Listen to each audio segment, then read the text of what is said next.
Yes, I'm not definitely not muted.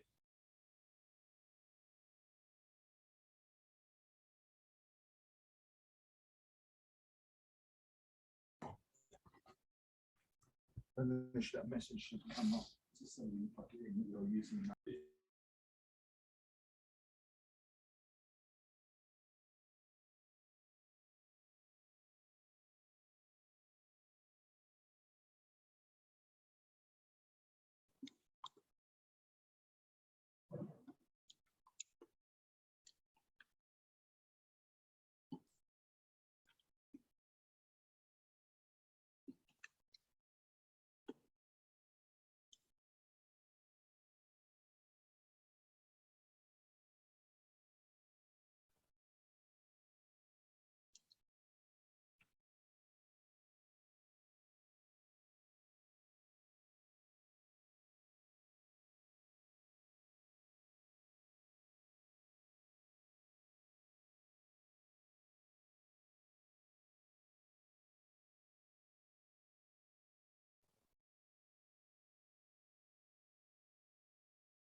Guys in London, can you hear me?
Okay, now you can just, Yeah.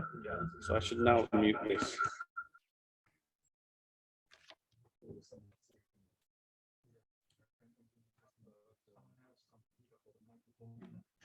so now they should hear you through this. Yeah. Why have I not? Yeah, you just need to turn your phone on. Yeah, yeah. But it's still echoing. So I've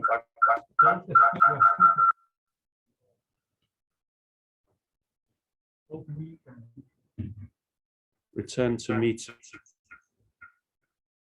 So, there we go.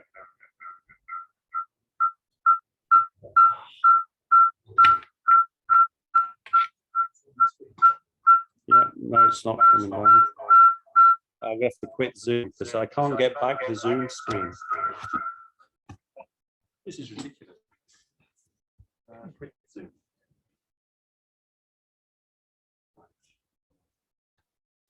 Sorry about this.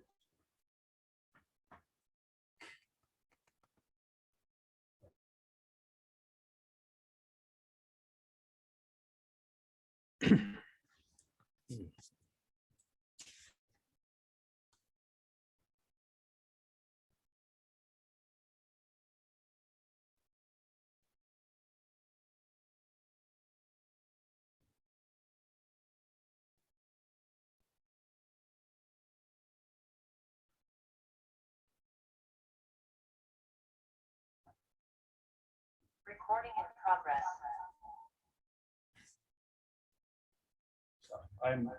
So now turn your volume down. It says I'm unmuted, so I'm muted. No, you should mute into your speakers. Yeah, the volume is down. Okay. Now my microphone is working. Are you sure it's not?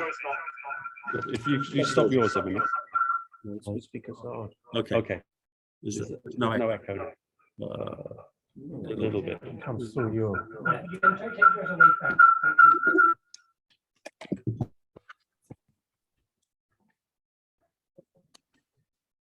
Okay.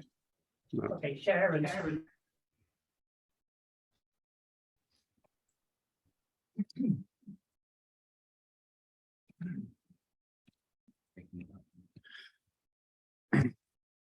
So if I talk, there's no echo, but can you hear me?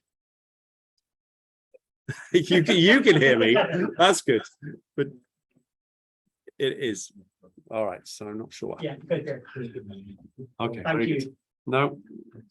So so those aspects, going back, I'll show how clearly there are features in the data that we can understand with just simple Boltzmann type picture, albeit with strongly anisotropic scattering.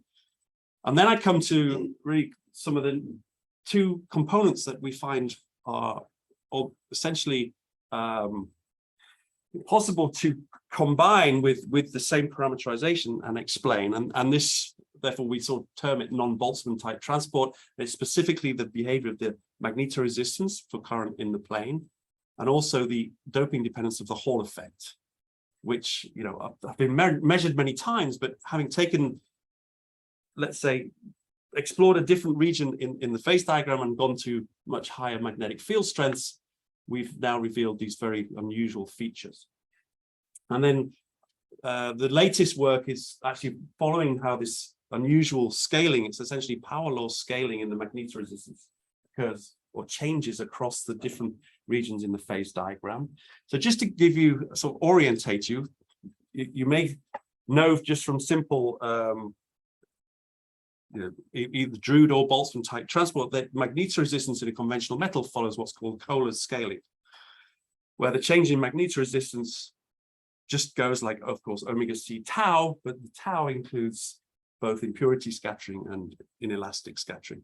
And in the cuprates, which are quite disordered, that impurity scattering can be very large and can have, you know, an effective temperature of the order of 100 Kelvin or even higher. Yet the magnetoresistance, the form of it in the cuprates, does not follow this omega c tau behavior, which follows just a pure power law. It's as though the residual resistivity itself is absent in the scaling, or the impurity scattering component is absent in the scaling. Yet it manifests itself in all other properties. And so this is the thing which we're really puzzled by at the moment. And this is, in essence, what we consider the dual character. And whether, you know, the question then is whether these two very distinct behaviors are coming from, you know, let's say, elements or sectors which of charge which just obey different statistics. And then finally, if I got time, I'd like to speculate, given the presence of these two sectors, which one is driving the superconductivity in these materials. Okay, so I'd like to just thank the various people involved. We've, as I said, gone to very high fields using the Pulse Magnetic Field Lab in Toulouse in France. And we've got samples from Cambridge and from Japan.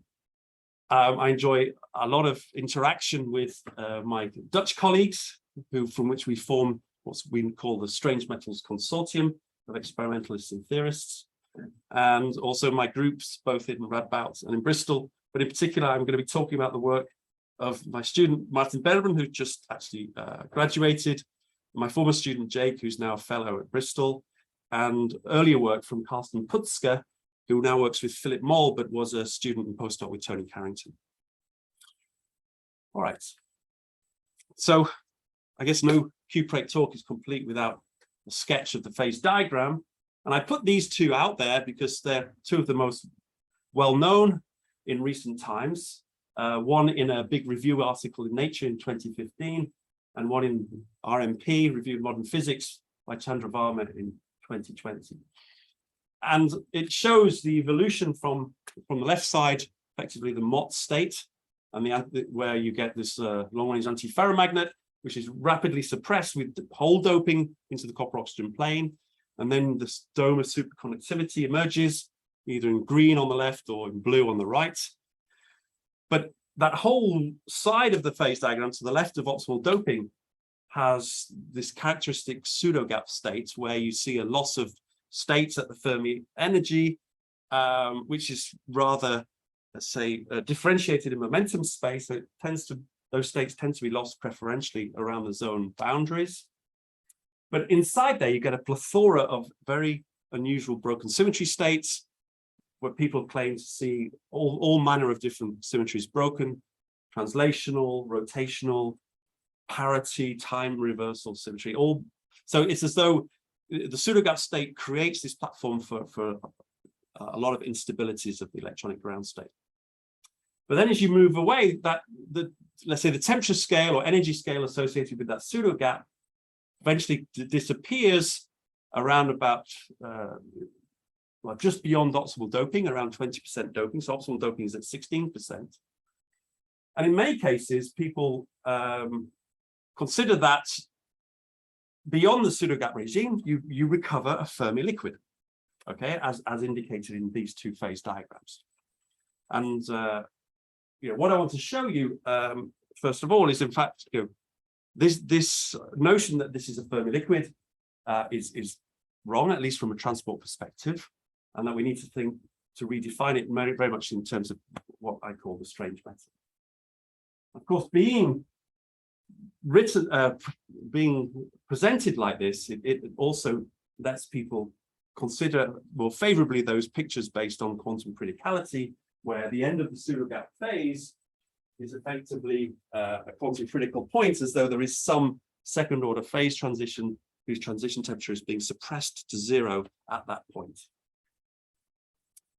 Okay, and one of the key aspects of this is that even far from P star, so far from the closure of this pseudogap state, you see the low temperature resistivity has a very strong dominant T-linear component. Now, this has been seen right down into the millikelvin temperature regime in both the whole dope cuprates in the so-called thallium-2201, and in the electron dope cuprates, lanthanum, cerium, copper oxide on the right. And in fact, some of our own work where we suppressed superconductivity in a pulse field and followed the temperature dependence of that resistivity. And the important thing is that all of these samples are doped in such a way that they're very far from this quantum critical point. And normally you see a recovery of Fermi liquid behavior once you move away from the critical point, as let's say that those the coupling to the quantum fluctuations is lost, and you end up recovering Fermi liquid, albeit with an effective mass which can show some divergence on approach to that quantum critical point. That kind of divergence in thermodynamic properties hasn't really been seen. It's been reported in one case where it also coincides with so-called Van Hove singularity. But what's really a problem for these kind of models is that this T-linearity extends everywhere around beyond this dome. And in fact, it's only when you reach the edge of the superconducting dome that you do recover a canonical T-squared resistivity behavior.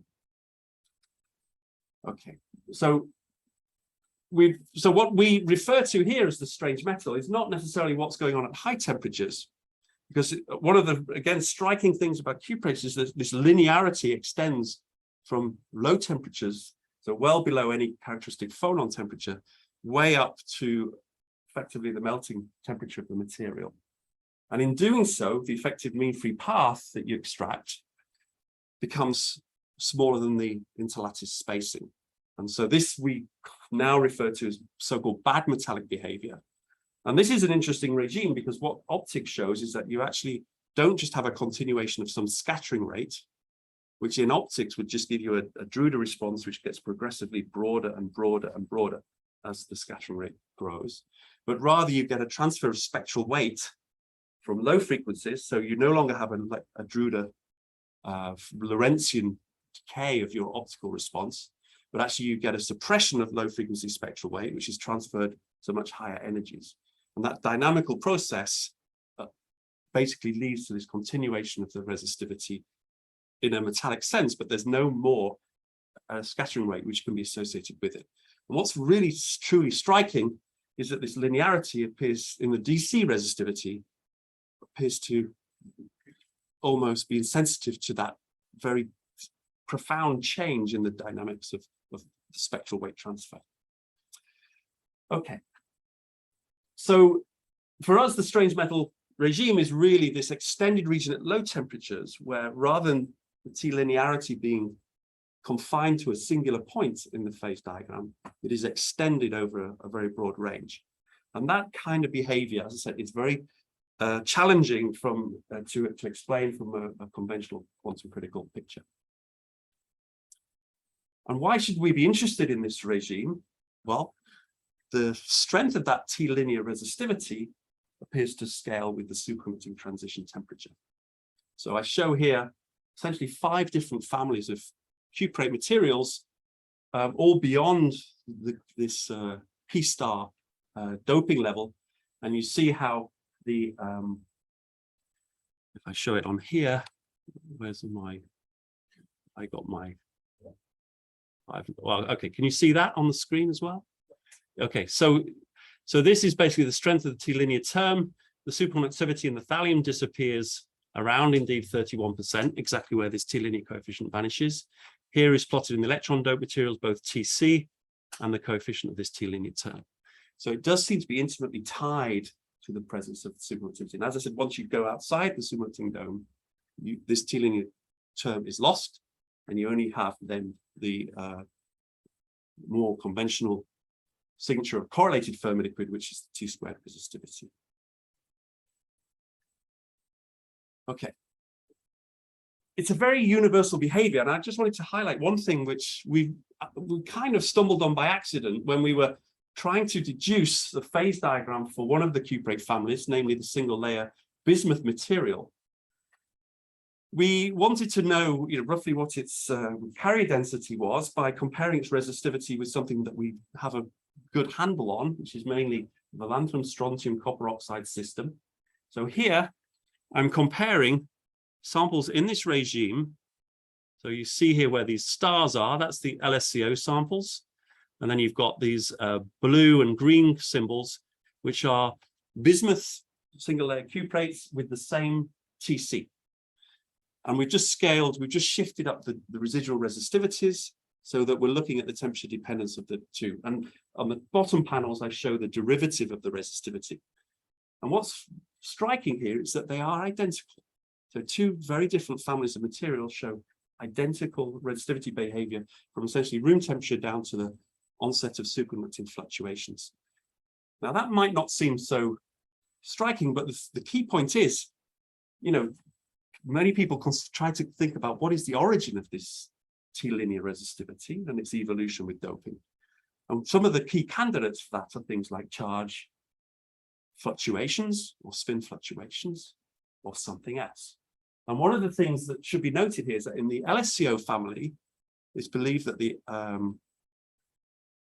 charge order that somehow persists into the overdope regime does disappear around about 22%, so sort of around here.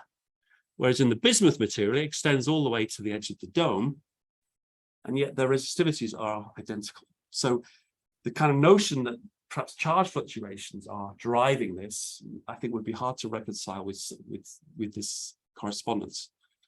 Now we know that spin fluctuations do persist across the phase diagram in LSCO. What we don't yet know is whether those spin fluctuations do persist in bismuth 2201. And if they do, then obviously that might point us in the right direction. But if they don't, again, we would be forced to conclude that it's not those fluctuations that are driving the scattering that we're seeing. Okay. Yeah. Comparisons, they are all single layer materials. All single layer materials, yes, single band. Yeah. D is the interlayer separation. Yes, that's just to normalize it. Yeah. And so here, just an example. So for LSCO, you see that the amplitude of the charge order determined by RIPS is very strongly temperature dependent, whereas in the bismuth material, sort of beyond at a higher doping, it basically remains static all the way out to effectively room temperature. So very different evolution in this charge order. Okay, I'll come back to that a bit later. So why have we historically sort of interpreted the right side of the phase diagram in terms of just a simple Fermi liquid picture? I probably, to some extent, to be blamed for part of that folklore, as you were, because we did in previous times deduce the presence of a large Fermi surface in one of these families, the thallium 2-0-1. So again, a single layer cuprate family.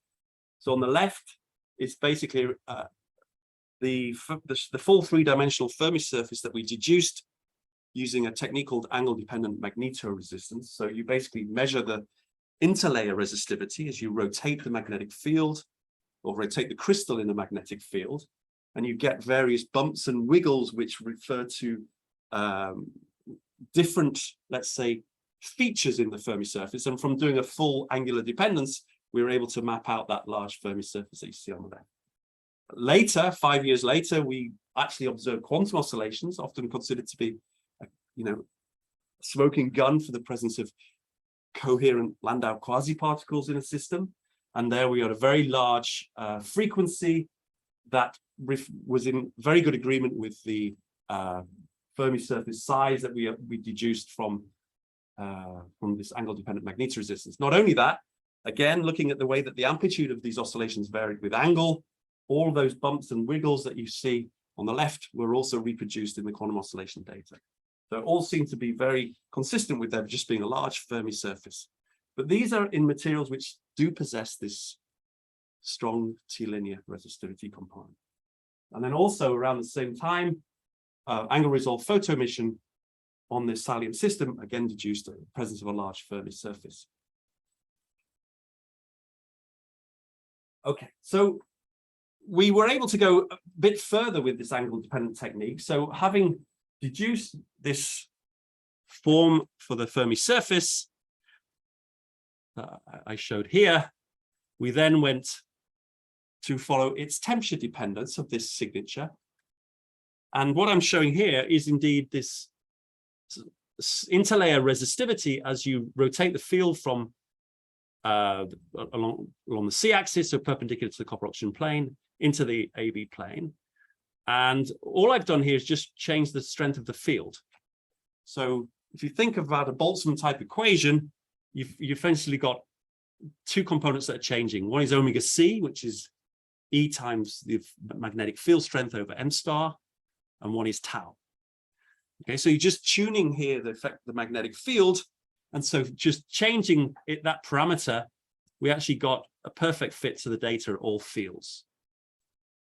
Then we change temperature. And then what you might think with temperature is all you're changing is tau. Okay.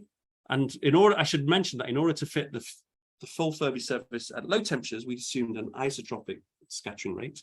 But as we increase temperature, you see very rapidly that just changing tau as a number, we were not able to reproduce the data at all. So the fits became very poor. And so in order to keep the goodness of fit, we added one extra parameter, which was the anisotropy in the tau. We assumed that that was the only thing that could possibly be changing over this rather narrow temperature range. And once we'd done that, we were able actually to deduce where the scattering is largest, which was away from where let's say where the superconducting gap is largest. And so you have basically two components. You have an isotropic component, which is this dashed line. And what we found when we just deconvoluted them was that this had a perfect T-squared temperature dependence. So you had a electron-electron scattering term, which was essentially isotropic. And then there was this second component, which was approximately sinusoidal, which had a perfect T-linear component. So it looked at the time that we could understand the presence of these two terms in the resistivity from these two distinct components in the scattering rate. One which was isotropic and T squared, and one which was anisotropic and T linear. And from that, indeed, we were able to model the temperature dependence of the Hall effect over the temperature range where we were able to do these measurements. So what I show, so the diamonds are the experimental data of the low field Hall effect, and that red line is basically taking the parameterization from this interlayer magnetoresistance data. And so that's a big change. That's about 50% change in the Hall coefficient. This is not a change in carrier density, as we might assume from a simple Drude model. But what's actually happening is that as you increase temperature, this T-linear term, or this anisotropy in the scattering rate, is just growing in the inelastic channel. And that is enough to create this 50% change in the Hall coefficient.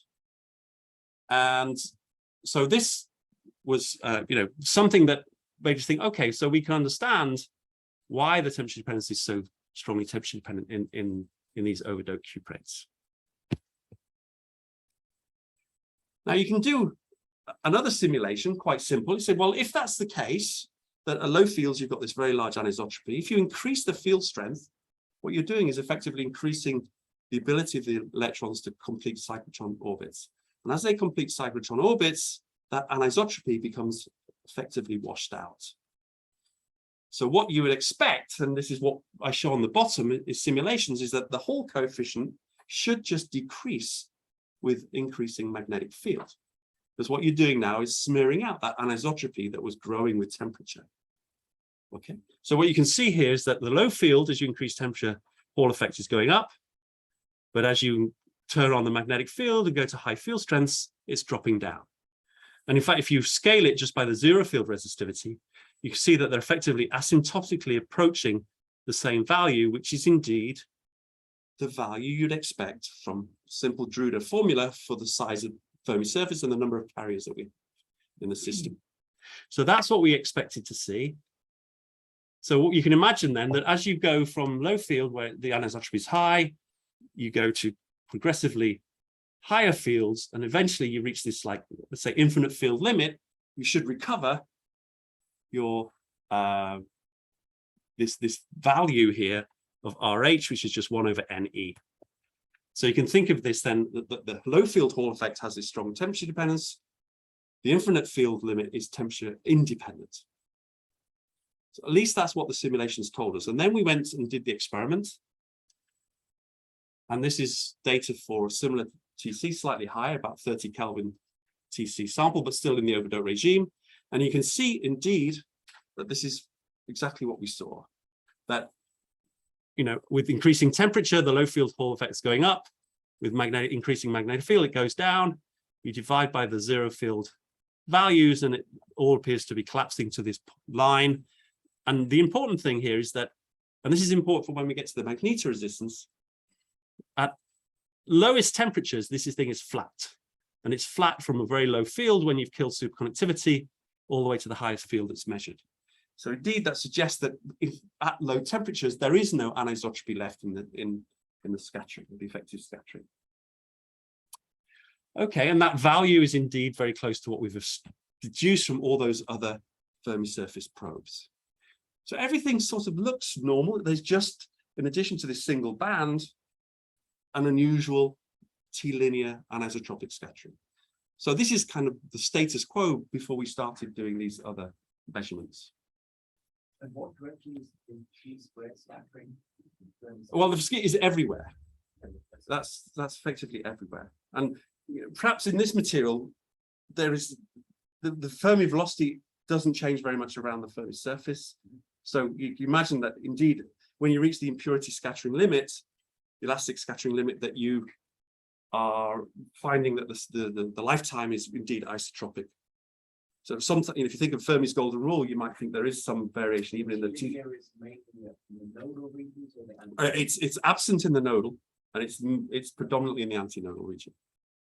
And does the T, you believe that the T linear contributes to the Hall That's what this data was telling us. Yeah. Okay. And like so, just to stress that point that RH is field independent at those temperatures, indicating a recovery of isotropic scattering. Okay, so then we decided to look at this as a function of doping and went to a higher TC sample. So here now is 50 Kelvin TC. So that's about halfway up that dome towards optimal doping. So maximum TC in this material is about 94 Kelvin. So we're at 50 Kelvin TC. You see again this big collapse in the Hall effect with increasing field.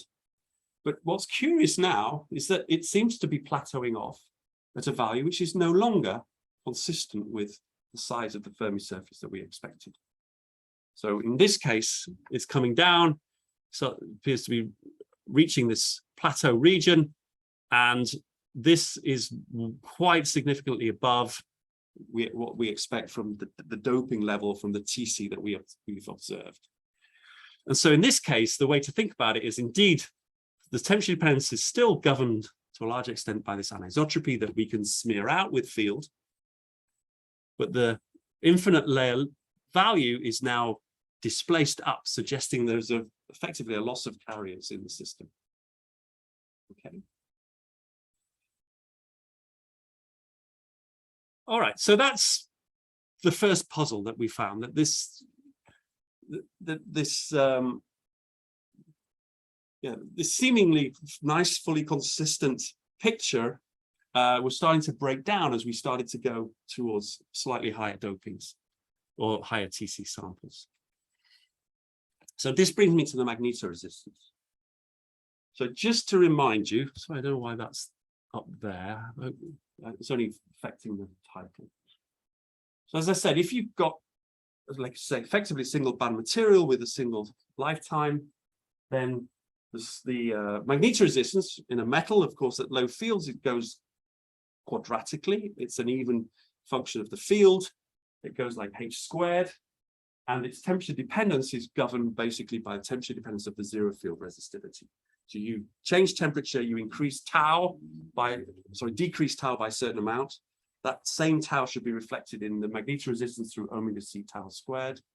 And then what you find, even in rather exotic materials, this is uranium ruthenium to silicon 2, you get this beautiful B squared magnetoresistance all the way up to 20 Tesla. And then you divide by rho 0 squared, and all the data fits on the same line. Okay, so that suggests that indeed you've just got a single lifetime governing all of the dynamics that you observe. In a purely isotropic material, though, magnetoresistance is 0. The reason for that is you have a large magnetoconductance, but that gets cancelled out by effectively by the Hall component. And so you can also view it not just in terms of how pure a material is, which determines how long the lifetime is in the mean free path, but also how much of a deviation from perfect like spherical Fermi surface or isotropic tau. So it gives you a feel for anisotropy. So we expected that the magnetoresistance that we observe will also reflect the anisotropy that we saw in the Hall effect and in this interlayer magnetoresistance. But that's not what we saw. So here, again, that thallium material where we just saw all that data which was consistent with the Boltzmann analysis. And the magnetoresistance shows this striking crossover from low field H squared behavior to linear in magnetic field. And what you notice from this is actually the slope of the linear magnetoresistance does not vary in temperature, despite an order of magnitude change in temperature and at least a factor of 2 or 3 in residual, let's say the zero field resistivity, that high field slope is the same. And indeed, you can actually collapse that data by dividing both the change in resistivity with temperature and the magnetic field strength with temperature, and all the data just collapse onto a single curve. This behavior is not the first time it's been seen. It has been seen in quite a few materials, actually at or close to a quantum critical point. And the first time it was observed was in the so-called iron pnictide superconductors, where you have a spin density wave that you can tune either with hole or electron or chemical substitution or pressure. And what they found exactly at the quantum critical point is this crossover from B squared magnetoresistance to B linear, and then dividing both resistivity. Notice here, they've subtracted off the residual resistivity. So this magnetoresistance effectively is a pure power law behavior. The same thing was also seen in the electron doped cuprates. It was seen in the ion chalcogenides near a nematic quantum critical point. So not just magnetic quantum critical points. And here is the data for overdoped thallium, far from any putative quantum critical point. And this scaling sort of says, well, it is tied to the T linear resistivity. You can write this in terms of a quadrature form. So you have just a zero field, zero temperature resistivity, and then temperature and magnetic field are just adding in quadrature. And so obviously, if you go to zero field level, you just end up with a T linear resistivity. In the cuprates, it's not strictly T linear. Of course, we do have this T squared component. So in our case, we don't have a pure T linear, zero field resistivity, but you do get this collapse. And this dotted line here, if we take the derivative, is exactly the derivative of this component here. So let's say its obeyance to a quadrature form in these overdoped cuprates is extremely strong. What is that? So F is just zero field residual temperature dependence, which has no intrinsic magnetoresistance. I'll come back to that at the end. This linear magnetoresistance was originally first observed in cuprates in this paper by the Los Alamos group in Science, but it's indeed at the end of this pseudogap phase in the lanthanum-strontium copper system, so 19%. And the fact that this, again, this slope, which they plot here, becomes temperature independent at low temperatures, they attributed again that while you may have a funnel of quantum critical like transport in the TP or doping plane, similarly, you'll get a H linear magnetoresistance in the BP plane. That was their deduction from this singular experiment. But I should stress, we've done this now in a whole series of samples very far removed from this pseudogap endpoint. And in fact, so here, right at the edge of the superconducting dome, far from where we believe P star to be, you see again this crossover. So this is a high temperature superconductor with a TC less than 1 Kelvin. So a very low TC, high TC superconductor. It's at low temperatures, but you see this beautiful H linear magnetoresistance. So it's not tied to this singular point. And indeed, all those data points there were the samples that we measured both in the thallium system and in the bismuth system. And taking the derivatives, they all collapse onto the same form. So just as the T linear behavior is extensive, so is this H linear magnetoresistance. But that wasn't all. There were some other very curious features about this magnetoresistance, which I'll show you now. Oh, but before that, I want to just show you why this is non-Boltzmann-like. So this is the data for a roughly 30 Kelvin TC sample of the thallium. And we know we've parameterized its Fermi surface, its Fermi velocity, and its scattering rate. We have all the ingredients from all those other experiments, the form of the scattering rate itself. So we thought, well, clearly this behavior must somehow could be derived from the same parameterization. But that's not what we find at all. So what I show here, so just talk you through it. So this is what, if you're plugging in the Fermi surface, the variation in scattering with the two components, you see that at high temperatures, there is a magnetoresistance. It's still an order of magnitude smaller than what we observe. And importantly, as you go down in temperature, you see how it's collapsing. So even though tau is getting longer, the mean free path is getting longer, because the anisotropy in the system is being suppressed, the magnetoresistance is also similarly getting smaller. And then you take the derivative, and you see that really at no point is there an extended region of linearity. And when you try and scale it, there is complete absence of scaling. So it's therefore extremely likely that the origin of this magnetoresistance is something else. But in addition to that, oh, and just remember, sorry, this is where in the same, basically the same samples where we can explain all the Hall effect by this anisotropic lifetime. But it completely fails when we try and monitor the magnetoresistance. And this is really the first indication for us that there are these two characteristic behaviors in the system. You can imagine that maybe this magnetoresistance does exist in the system, but it's because it's 1 or 2 orders of magnitude smaller than the magnetoresistance we observe. It's just we just cannot see it. So just a reminder of what should happen is, that the size of this magnetoresistance, all the things being equal, should scale with the lifetime, the transport lifetime. So here are the two materials we studied, and you notice on this axis that the residual resistivity or low field resistivity at low temperatures differs by 1 order of magnitude in these materials. So roughly you would expect the magnetoresistance to be 2 orders of magnitude smaller on the right side in the bismuth material than in the thallium material. But actually the magnetoresistance is almost identical. Actually, those dotted lines are indeed the low temperature estimate of the magnetoresistance in both systems, and you see how much smaller it is. Similarly, if you take the derivatives, you see actually that these slopes, these linear slopes at high field, are very similar, only differing by 20% or so.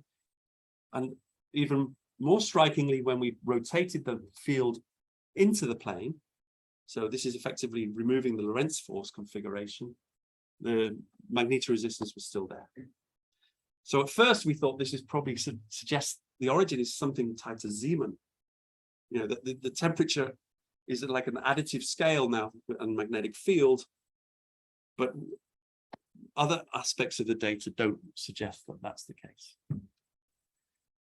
Okay, so that's where we were. We deduced that this linear magnetoresistance, H linear magnetoresistance, is ubiquitous.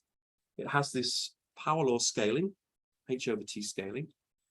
It doesn't seem to follow the conventions of Boltzmann type theory, but we wanted to. There were still a lot of outstanding questions after this first study.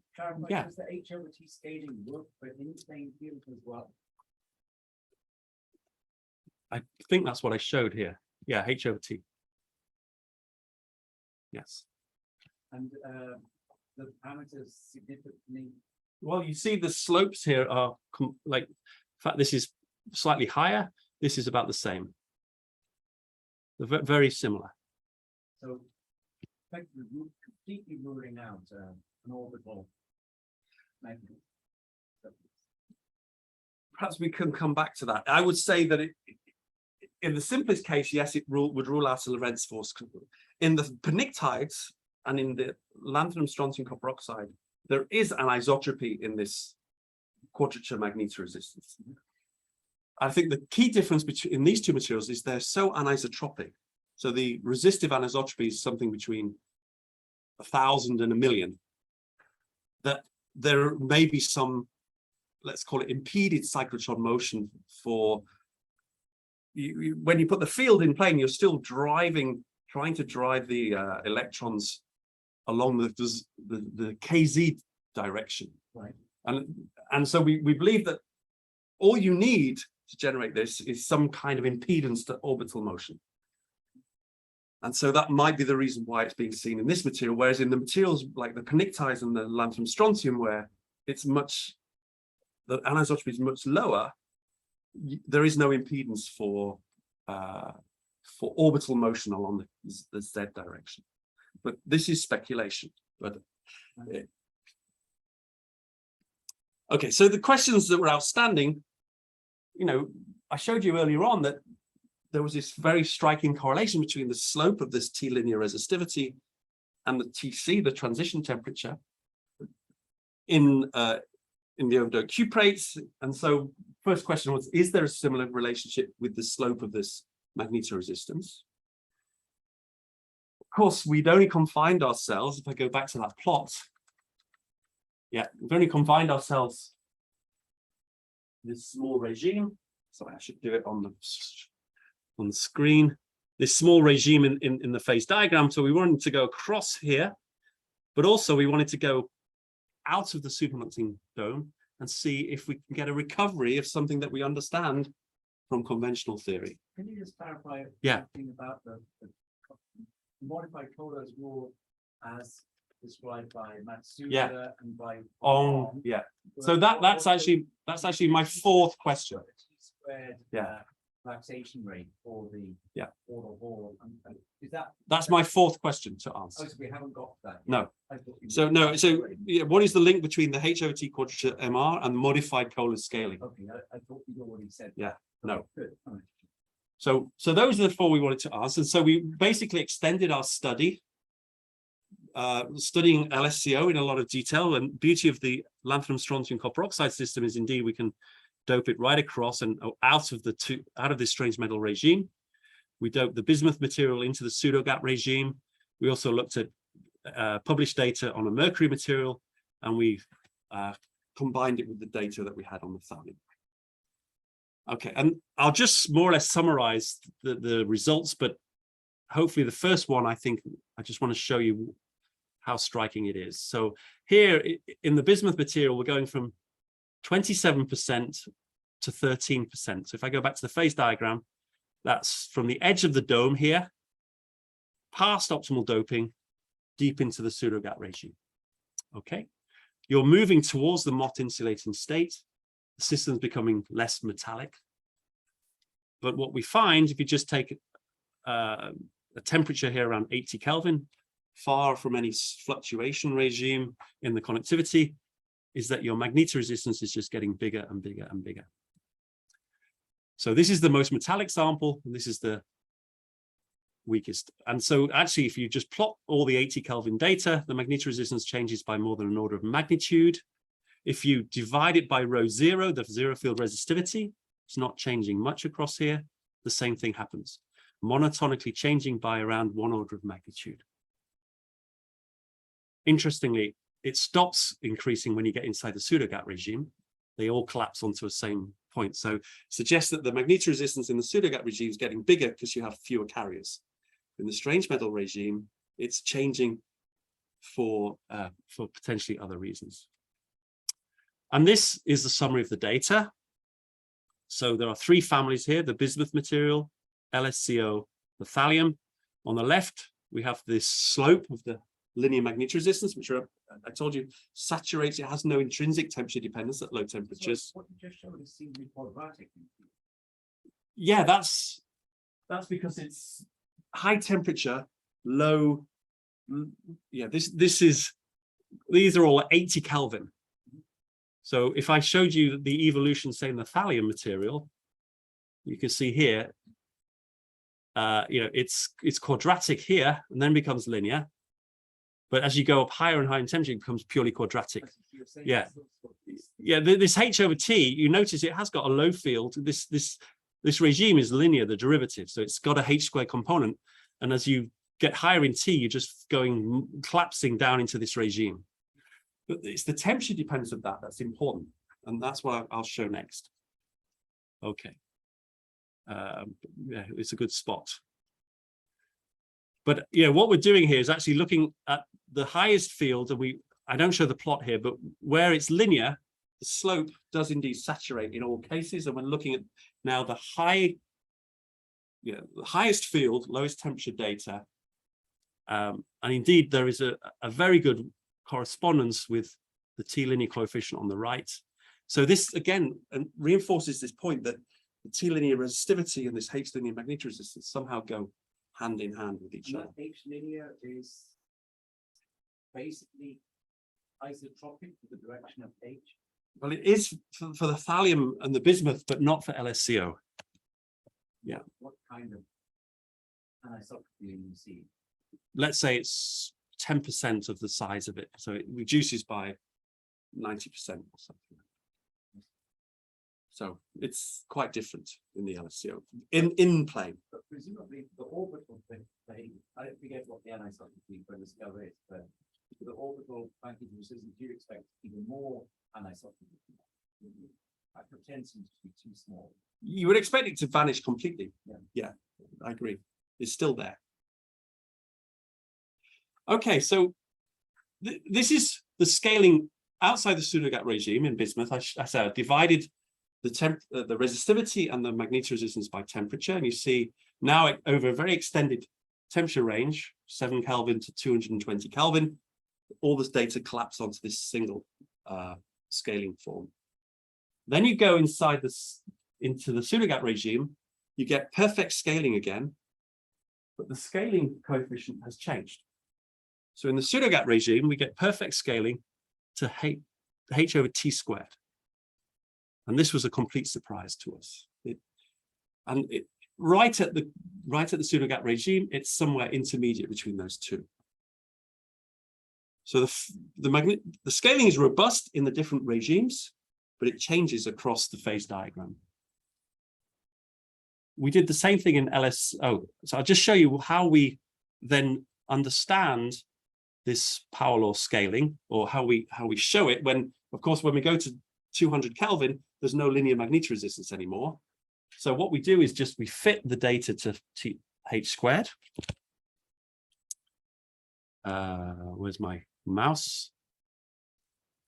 Okay. So we're fitting it to h squared, and we're just taking that low field slope and plotting it as a function of temperature. And this is on a log-log plot, and that you see for all the samples, it's following essentially a power law, but the power law itself is varying. I should stress that the residual resistivity in these bismuth materials are very high. So you should expect, again, for cola, that it would go as T plus T0 in the denominator here. But where T0 can be of order of 150 Kelvin or so. And yet down to temperatures of order 30 Kelvin, in this case, it remains this power law behavior. So it seems to be, again, only driven by temperature scale and not by the intrinsic scattering rate of the system.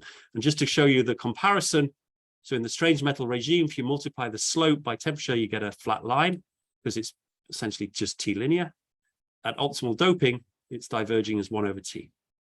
So that shows the difference in the scaling across P star. We looked at the same phenomenology in LSCO. So here, optimal doping, close to P star, it scales, this slope scales like T squared. You cross exactly at P star, it goes into some intermediate power and rapidly then drops into this power law, single power law. As I said, the nice thing about LSCO is you can go beyond the superconducting dome. And so we did the same thing for very overdoped, where again, only you get pure T squared resistivity. And this is now the form of the magnetoresistance. It follows extremely well what you expect from Kohler scaling. So now you see the influence of the residual resistivity in the slope. Okay. So that contrast, you go inside the superconducting dome, that form of magnetoresistance is lost, and you end up with this pure power law behavior. It's quite remarkable how it evolves. But at least this is conventional. Yeah. But like I said, like in this LSCO, the residual resistivity is around 20 microohm centimeters. So you can convert that into a tau of order of 40 Kelvin or so. So if effective temperature scale for your scattering, and you see that this is crossing over around about 40 to 60 Kelvin from this, let's say, T squared behavior. Here, again, the scattering is around about similar, sort of 20 micron centimeters. This is going down to 30. We can't go lower with the low field H squared because we get superconductivity coming in. But in the BISCO, the residual resistivity has an effective temperature of, as I said, 150 to 200 Kelvin, much higher, yet this power law behavior survives down to just above TC. So it doesn't appear that the, let's say, the manifestation of impurity scattering in the magnetoresistance is not appearing in any of the samples in the superconducting domain. And so this is a summary of the three different regimes. So in the non-superconducting regime, a recovery of Kohler scaling. In the strange metal regime, up to the formation of the pseudogap, you get this H/T scaling. So the exponent here is 1. And then very rapidly, as you cross P star, the power law changes to 2. And that is seen in 4. In fact, we've just seen this recently in another family of materials. So it's now 5 different cuprate materials. So it's extremely universal behavior. And this very rapid change across P star is kind of reminiscent of what was recently shown by Ziek Shen's group in the bismuth material. Bismuth, this is bilayer bismuth, where they looked at the spectral intensity of their so-called energy density curves in their angle resolved photoemission. You see a peak, which you interpret as the presence of a quasi-particle. It's there, it's very high. You see this color scheme. As you cross P star, it effectively vanishes very rapidly.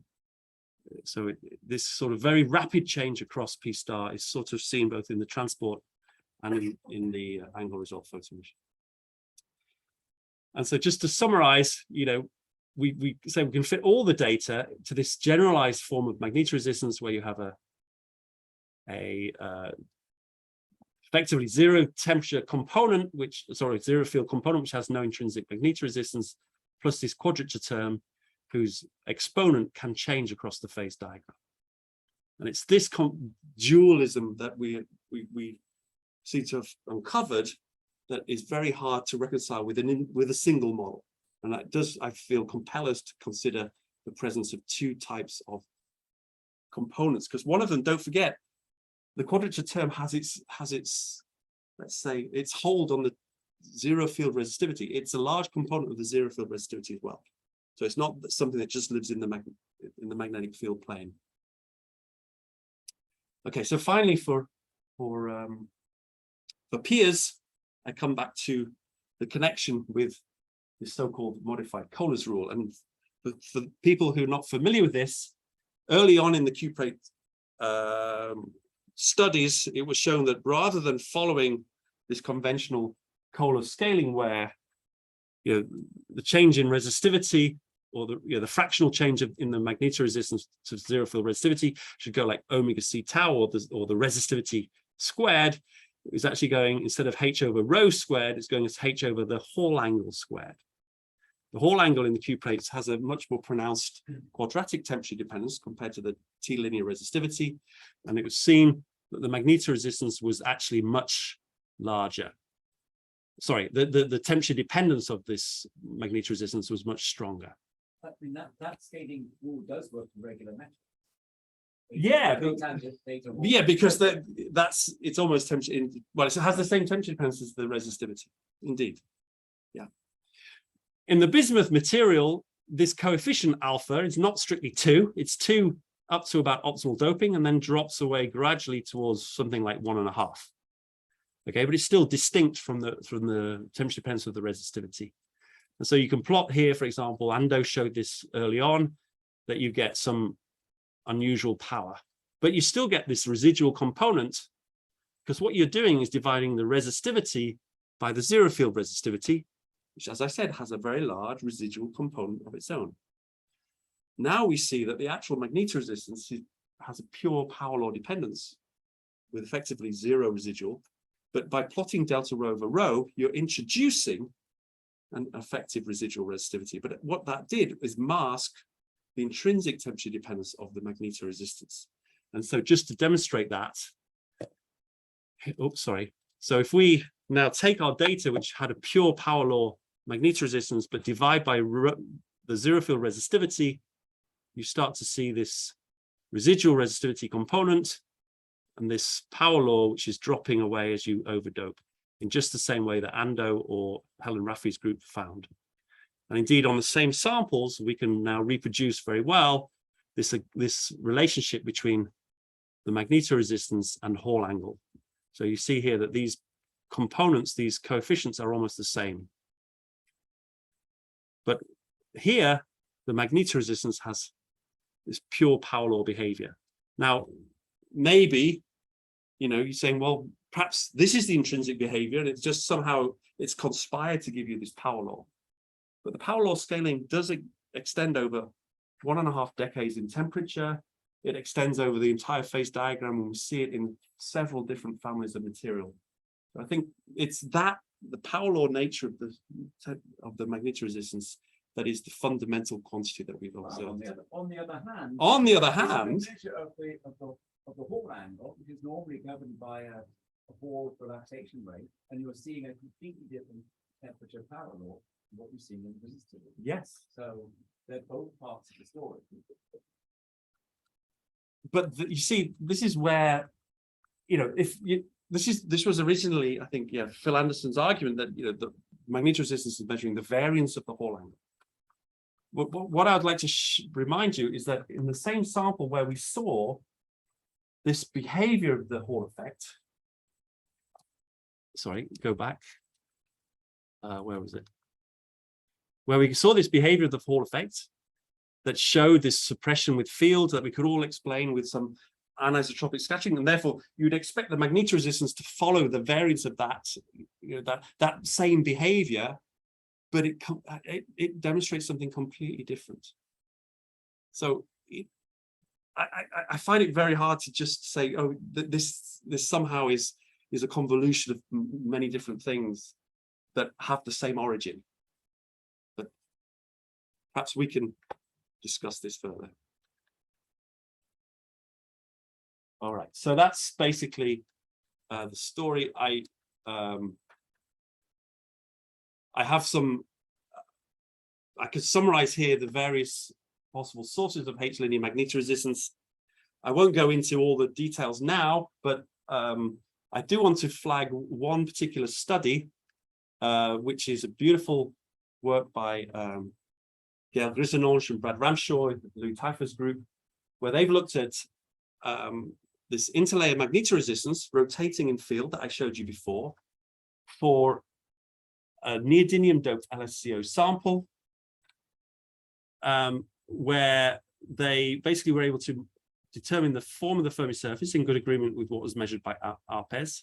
They then deduced that there was an enormous anisotropy, both in the velocity, because there is a Van Hove singularity here, so the effective velocity is 0, and in the scattering rate. And actually, these two conspire to give a variation in mean free path, which is around 2 orders of magnitude. And if you put that into Boltzmann equation, you do generate a crossover from B squared to B linear.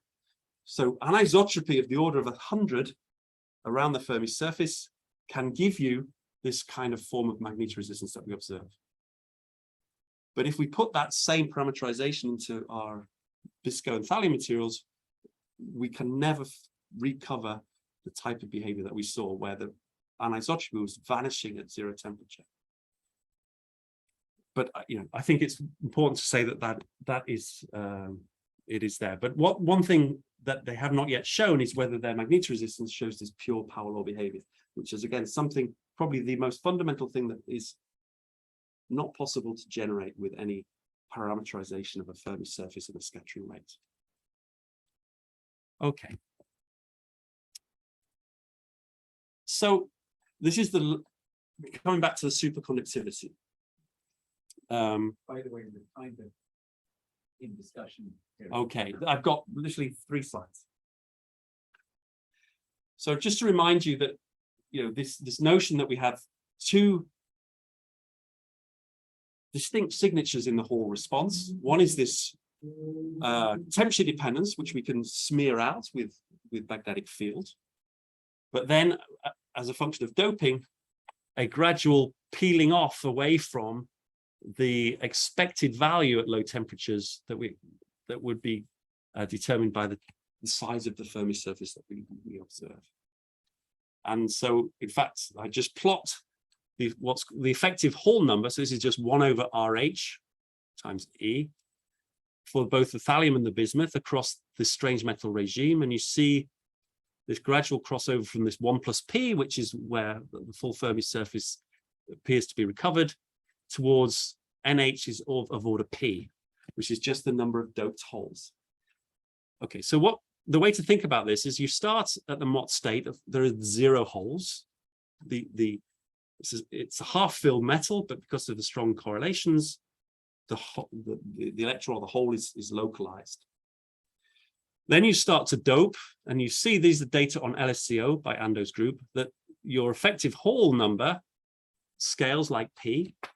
So you are introducing mobile carriers into this Mott background, this antiferromagnetic state.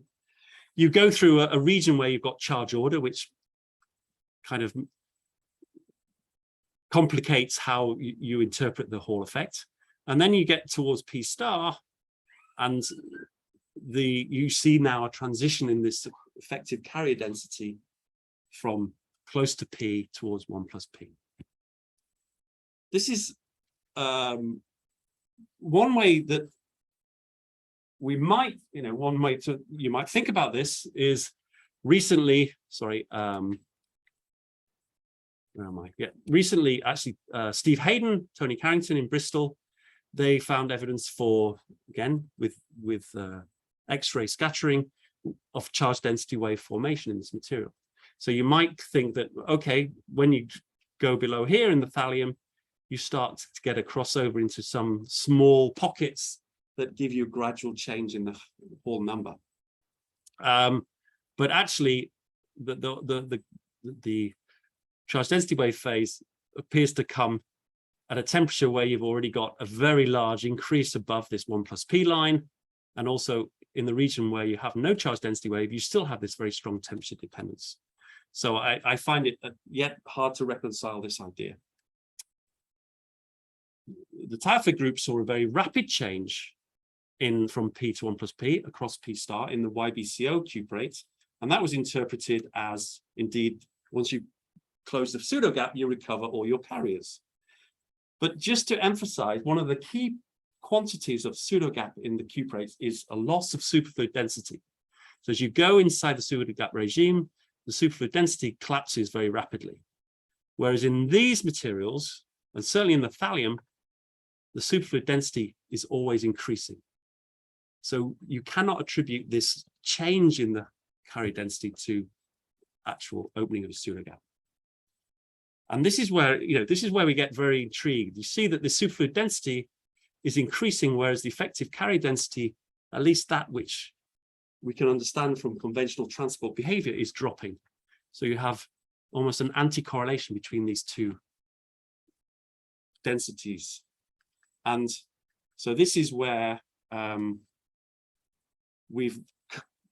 let's say part of this consortium that I'm in, we've been able to measure on the same bismuth samples STM, so scanning tunneling microscopy. And what they see, of course, in the superconducting state is a suppression of density of states as you gap out and you form the superconducting gap. And what I want to pay your attention to here is this residual zero energy density of states as measured by these conductance. This is an average of all these conductance maps here. And you see that as you go from optimal doping, this uncondensed carriers fraction is small, but gets larger and larger. So 1 minus this fraction is the superfluid density, effectively. Okay, so as you go towards the edge of the superconducting dome, the gap itself is not getting much smaller, but what's going on is you're just filling in and getting a lower and lower superfluid density. And so you can plot this fraction of uncondensed carriers. And on the same plot, we can take our Hall effect data, our zero temperature, high field Hall number, plot those on the same plot.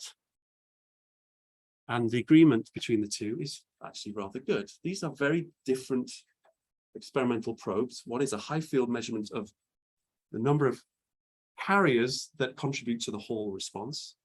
And the other one is a fraction of, let's say, zero energy uncondensed quasi particle states in the superconducting state in zero field. Can you just say why you normalize it with 1 plus P? Because that's effectively the ratio of the total number that we expect. Okay, F is determined as the ratio of the Yes, total height. yes, the total height. Yeah. So they're sort of normalized together. And it's not, I think, just qualitative, it's actually rather quantitative. But what this implies to us is that when you kill superconductivity with a large magnetic field, the whole response that we're measuring is the response of those carriers which were not superconducting in the first place. Okay, so the agreement here is that, of course, you've got a combination of superfluid and uncondensed pairs. That ratio of the uncondensed pairs matches very well the ratio of the carrier density that we've measured or determined from the Hall effect. Yet there's some more. There must be other carriers there that are contributing to the superfluid. So I sort of leave you with that question as well. It doesn't appear that the superfluid itself is being generated from those carriers which demonstrate this more conventional Boltzmann transport.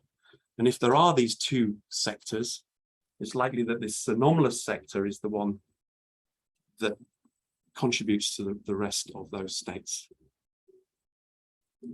But we need to explore this and find some, at least, smoking gun for or against this kind of argument. And that's what we're now trying to do.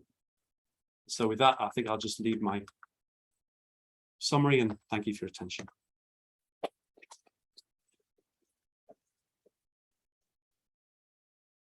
Time for a little bit more discussion.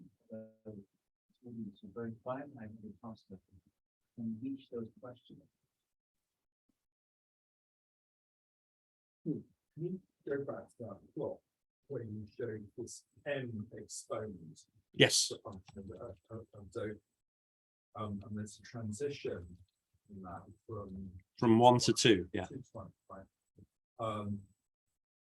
So that's the square root thing of the magneto resistance. That's what I experiment. And then you've got this the F of T, right, which is the zero field thing.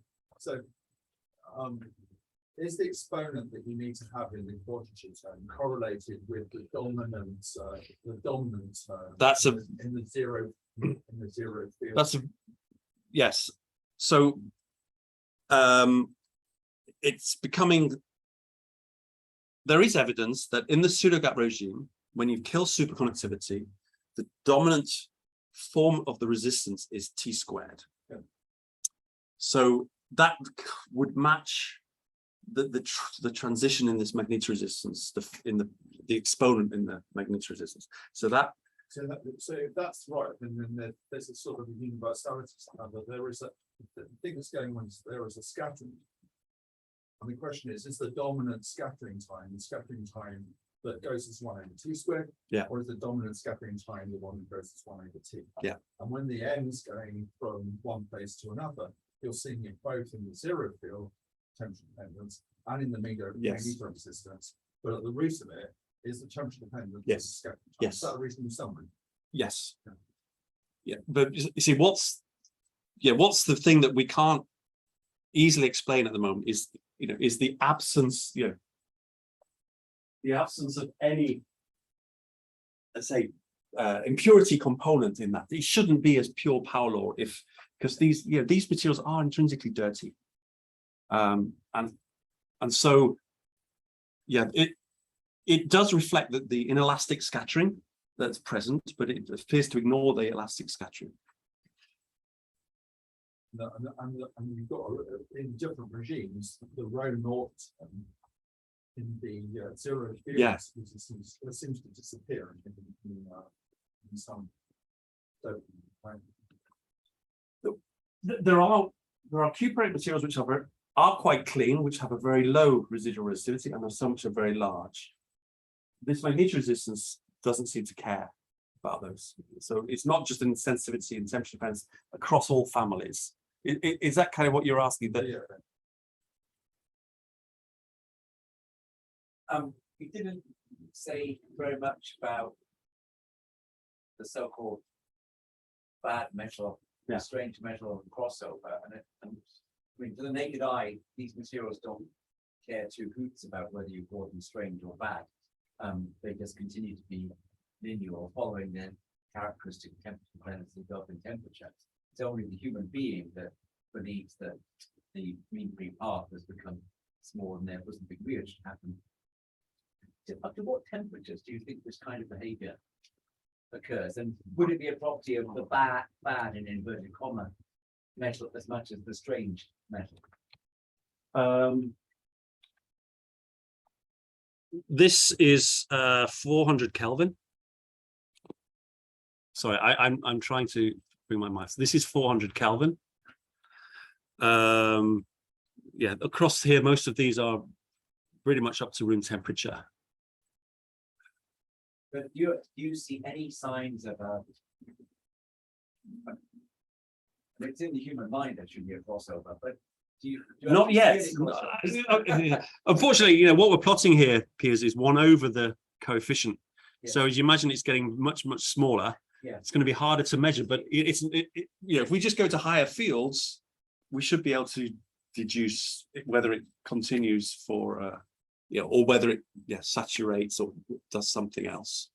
But at the moment, it looks like within our temperature window from essentially 1 or 2 Kelvin up to a few hundred Kelvin, it looks fairly robust. And can you provide any insight on whether this is orbital or Yeah. So you could take the field to be in the same direction as the current, right? Yeah. And what happens then? Yeah, so what we've recently been working on, at least my student Ruma, I haven't got it on this slide. So we've just so I said this crossover can occur when you have indeed these hotspots, these singular points of extreme scattering. It can also happen when you've got very sharp corners. Let's say you have reconstructed your Fermi surface. There are, models inspired by Sashdev, SYK type pictures, but I think predominantly these are all the Lorentz force driven origins of this crossover, and we've sort of generalized it into anything where you have some impedance to cyclotron motion. So normally when you write, Boltzmann equation, let's see, your conductivity is going to be some integral, effectively from, you have time, you have a velocity correlation, and then you've got some decay, and you normally integrate that over all time. And what we sort of show, and that would generally just give you a quadratic magnetoresistance, but if you cut that off at some section of Fermi surface, then you've got some, let's say, angle over omega c, depending on the time it takes you to get there. This generates quadrature magneto-resistance. So I think anywhere where there's a potential, there is something that is impeding that cyclotron motion, you can see this effect. The easiest way to think of that is hotspot scattering, but even if that hotspot scattering was there, we should see it influencing much more the Hall effect, which it doesn't in our case.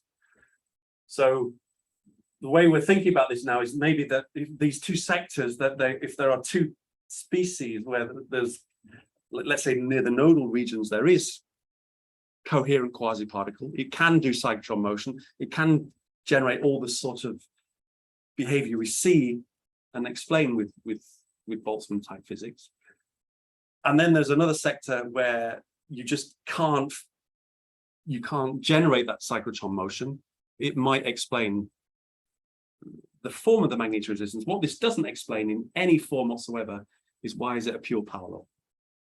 So, and you mentioned that the linear and H behavior occurred for fields in the plane. We didn't distinguish between currents parallel and perpendicular. Good question. Yeah. Current, and what happens then? So when you put, the normal configuration, of course, is current in plane, field out of plane. If you put the field like this, the magnetoresistance is still there. In fact, so the LSCO is a good example. you still see it, but reduced. And then when you put the field and the current parallel, it's, as I said, an order of magnitude smaller in the LSCO. But in the thallium and bismuth, it's isotropic. I mean, in current parallel or Yeah. perpendicular, you get the same. You get the same. That's rather remarkable. It's rather discomforting, I would say. What discomforting is remarkable. And so, It's yeah, good experimental work. It means that orbital motion isn't terribly important for that in plane. that was our original conclusion, but we can't, why, that's the only reason why we're trying to think, is there some, because of the extreme anisotropy of this material, that there is some impedance for causing, because as I said, even with current in plane, field in plane, you've still got a velocity which is sensitive to the field, and you should have a Lorentz force. Normally that would be cancelled out, but in a system where that orbital motion is impeded, it doesn't get cancelled You're out. not ready to ignore orbital motion at the end. I'm not ready to ignore it because I think it would be nice to say, yes, it's somehow some Zeeman type effect, but it can't explain the presence of anisotropy in the other materials. I guess we're trying to find something which can give us a general picture rather than specifically for one material. And what about fives, twisted bilayer graphene and other strange metal things? Do you think this will extend to them? Well, I think that's a great question. So, I go back to clearly this phenomenon, this quadrature magnetoresistance is quite ubiquitous in the sense that many materials at or close to a common critical point, all those characteristics are there. And I think it can be explained, say, for the pnictides quite well. I think James Analytis' group have done a nice job there where indeed you have hotspot scattering, which can generate this behavior. But what that doesn't explain, again, is why is it pure power law scaling? I think that is, for us, is the big mystery. It can explain the form and it can explain its scales, but it doesn't explain why it scales by taking off as they do here. Why have they removed? So I've lost my mouse again. Where's he gone? Out there. Why do you have to remove the residual resistivity entirely before you get this scaling?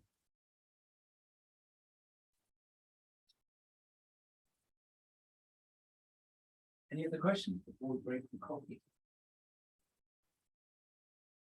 We need coffee. I think so. Thanks very much. Yeah, thank you.